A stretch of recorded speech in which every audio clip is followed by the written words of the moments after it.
Assalamualaikum dan salam sejahtera. Nama saya Muhammad Zihan Mustafa, Pegawai Farmasi Kementerian Kesihatan Malaysia. Saya ingin berkongsi dengan anda tentang keperluan pendaftaran dan notifikasi ubat, suplemen dan kosmetik. Kita sering mendengar berita tentang produk-produk kesihatan dan kosmetik yang mengandungi bahan terlarang di media massa dan media sosial. Tahukah anda, di Malaysia, semua ubat perlu berdaftar dan kosmetik pula perlu dinotifikasikan dengan Kementerian Kesihatan Malaysia. Pendaftaran ubat dan proses notifikasi kosmetik adalah melalui bahagian Regulatory Farmasi Negara atau nama lainnya National Pharmaceutical Regulatory Agency (NPRA).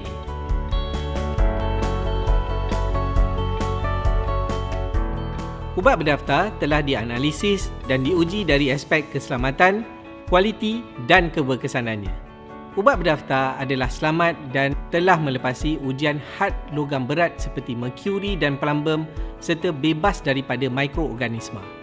Produk-produk tradisional yang berdaftar pula telah dipastikan tidak mengandungi sebarang ubat terkawal. Ubat berdaftar adalah berkualiti kerana ubat tersebut dikilangkan di premis yang mendapat lesen daripada NPRA dan pengilang turut mempunyai sijil amalan pengilangan baik ataupun good manufacturing practice. Kajian saintifik dan klinikal untuk membuktikan keberkesanan ubat hanya dijalankan ke atas ubat terkawal. Tiada kajian klinikal dijalankan ke atas produk tradisional. Oleh itu, produk tradisional tidak dibuktikan keberkesanannya. Walau bagaimanapun, bagi ubat tradisional yang berdaftar, kualiti dan keselamatan ubat tersebut adalah terjamin. Dua ciri ubat yang berdaftar dengan Kementerian Kesihatan Malaysia adalah nombor pendaftaran dan label keselamatan hologram. Nombor pendaftaran ubat boleh dilihat pada kotak atau pembungkusan luar ubat. Setiap nombor pendaftaran bermula dengan huruf MAL diikuti dengan 8 digit dan huruf A, X, T atau N. Huruf pertama selepas 8 digit menerangkan kategori ubat tersebut. Nombor pendaftaran ubat-ubatan dengan huruf A menunjukkan ubat tersebut merupakan ubat terkawal. Nombor pendaftaran ubat-ubatan dengan huruf X menunjukkan ubat tersebut merupakan ubat am. T pula bermaksud ubat tersebut adalah sediaan tradisional, manakala N adalah untuk suplemen kesihatan. Selain nombor pendaftaran, setiap pembungkusan ubat berdaftar perlu mempunyai label keselamatan hologram. Label keselamatan hologram ini sentiasa ditambah baik dari semasa ke semasa bagi memastikan ketulinan produk serta menjamin keselamatan pengguna. Sekarang saya ingin berkongsi tentang produk kosmetik. Kosmetik adalah bahan atau sediaan yang bertujuan untuk digunakan pada bahagian luaran tubuh badan atau gigi dan member mukus mulut. Semua produk kosmetik perlu dinotifikasi kepada Kementerian Kesihatan Malaysia melalui NPRA. Syarikat yang memohon notifikasi produk kosmetik bertanggungjawab memastikan produk adalah selamat, berkualiti dan terjamin ketulinannya. Produk kosmetik yang bernotifikasi diberikan nombor notifikasi kosmetik. Nombor notifikasi kosmetik dimulakan dengan NOT, diikuti dengan 9 digit dan diakhiri dengan huruf K. Nombor notifikasi kosmetik tidak wajib dicetak pada label atau kotak pembungkusan kosmetik. Walau bagaimanapun, status notifikasi produk kosmetik boleh disemak melalui laman web NPRA. Tempoh sah notifikasi adalah selama 2 tahun dan perlu diperbaharui semula oleh pihak syarikat sebelum tempoh sah tamat. Semakan status pendaftaran ubat-ubatan dan status notifikasi kosmetik boleh dilakukan melalui laman web NPRA atau aplikasi NPRA Product Status yang boleh dimuat turun secara percuma ke dalam telefon pintar.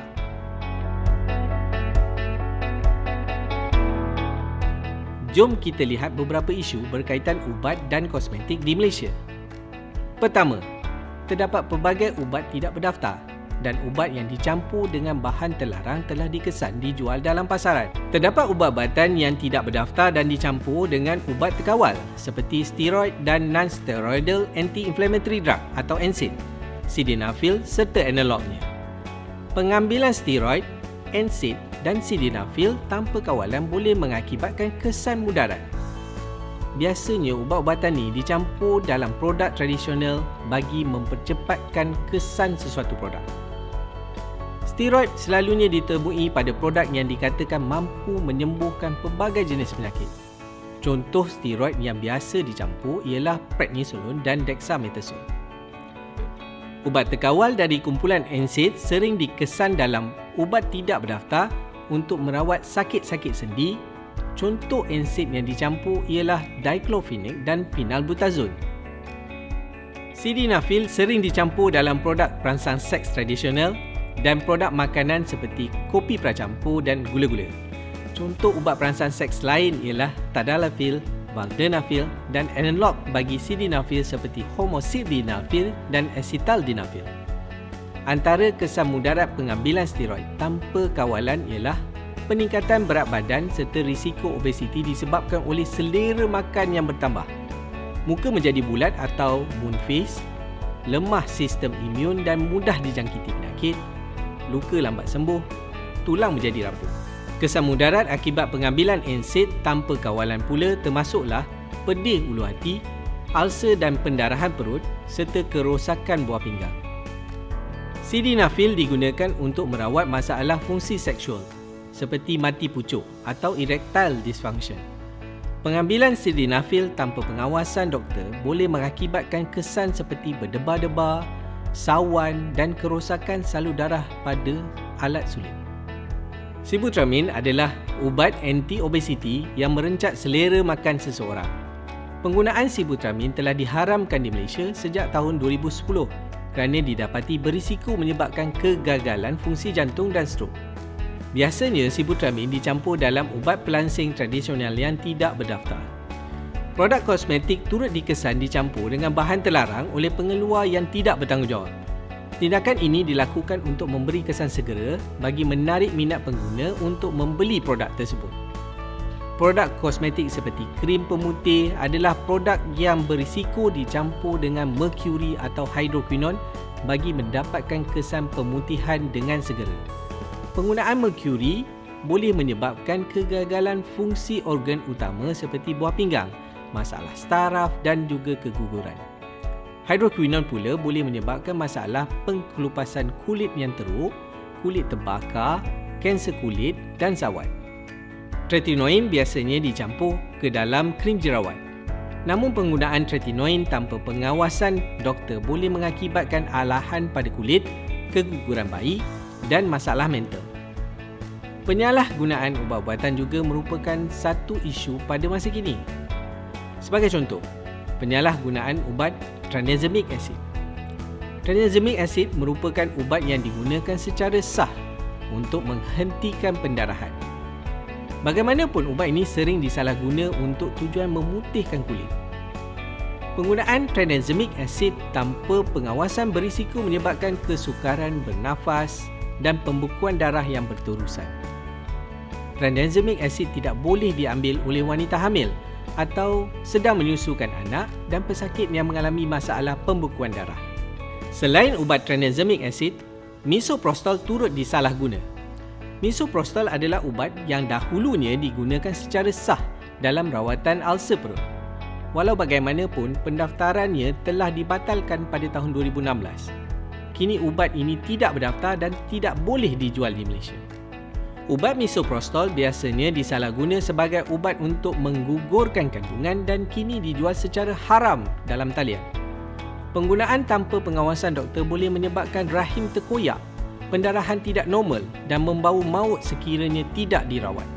Suntikan vitamin C dan glutathione tidak diklasifikasikan sebagai kosmetik. Penggunaan suntikan tanpa pemantauan doktor memberi risiko keradangan pada tempat suntikan. Jika suntikan dikendalikan oleh individu yang tidak bertauliah, jangkitan boleh berlaku sekiranya teknik suntikan adalah tidak steril dan berkemungkinan cecair mengandungi serpihan kaca daripada ampul. Penggunaan vitamin C secara berlebihan boleh meningkatkan risiko terbentuknya batu karang pada buah pinggang. Produk palsu atau tiruan adalah salah satu isu yang perlu dipandang serius. Produk palsu biasanya mempunyai pembungkusan yang hampir sama dengan bungkusan produk yang sebenar. Produk palsu mungkin tidak mempunyai kandungan bahan aktif atau mempunyai bahan aktif yang salah atau mempunyai bahan aktif tetapi pada sukatan yang salah. Bahagian penguatkuasaan farmasi giat menjalankan tugas-tugas dan aktiviti penguatkuasaan bagi memastikan produk tidak berdaftar tiada dalam pasaran Malaysia. Walau bagaimanapun, matlamat ini tidak dapat dicapai tanpa penglibatan pengguna. Sekiranya masih terdapat permintaan pengguna bagi produk kesihatan yang tidak berdaftar, produk tersebut akan terus berada di pasaran negara kita.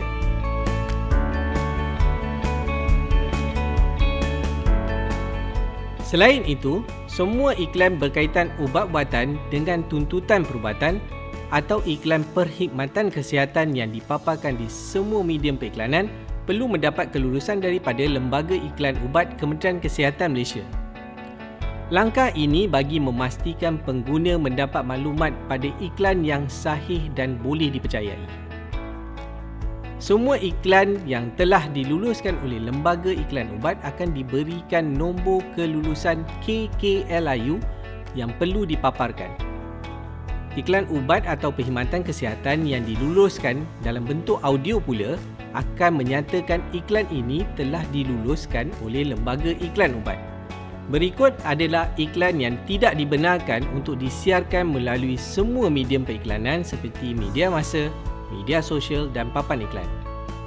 Iklan ubat berkaitan rawatan, pencegahan dan diagnosis bagi 20 jenis penyakit dalam jadual Akta Ubat Iklan dan Penjualan 1956. Contohnya diabetes, darah tinggi, kanser dan lain-lain. Iklan ubat pencegahan kehamilan ataupun pengguguran kandungan. Iklan bagi meningkatkan keadaan fungsi buah pinggang atau jantung, iklan meningkatkan fungsi atau prestasi seksual, iklan yang menggunakan perkataan seperti mujarab, dijamin, berkesan, ajaib, tiada kesan sampingan dan seumpamanya, iklan dengan tanggapan imej profesion atau individu memakai kod putih atau stetoskop, iklan produk kosmetik dan produk makanan dengan tuntutan perubatan, iklan ubat yang memberi jaminan keberkesanan dan juga iklan ubat kurus yang tidak menyarankan keperluan diet yang seimbang dan senaman yang berterusan. Pastikan ubat mempunyai kedua-dua ciri ubat berdaftar iaitu nombor pendaftaran dan label keselamatan hologram sebelum anda membeli atau mengambilnya. Semak nombor notifikasi produk kosmetik sebelum membuat sebarang pembelian. Ingat, pastikan anda mendapat nasihat daripada doktor atau ahli farmasi sebelum mengambil sebarang ubat. Hanya percaya kepada iklan ubat yang diluluskan oleh Lembaga Iklan Ubat. Jangan mudah terpedaya dengan janji manis penjual, testimoni pengguna atau tuntutan perubatan yang tidak munasabah dalam iklan tanpa kelulusan Lembaga Iklan Ubat. Semak status pendaftaran dan status notifikasi produk kosmetik sebelum membeli. Jangan beli atau guna ubat-ubatan yang tidak berdaftar atau kosmetik yang tidak bernotifikasi dengan Kementerian Kesihatan Malaysia. Jangan beli ubat terkawal iaitu ubat dengan nombor pendaftaran MAL dengan huruf A secara atas talian atau di media sosial. Jangan beli ubat daripada penjual yang diragui. Contohnya penjual-penjual di kaki lima, pasar malam, penjual di media sosial ataupun dari luar negara. Diharapkan informasi yang diberikan tentang keperluan pendaftaran dan notifikasi ubat, suplemen dan kosmetik ini dapat memberi manfaat kepada semua. Terima kasih kerana sudi meluangkan masa bersama-sama saya sepanjang sesi ini.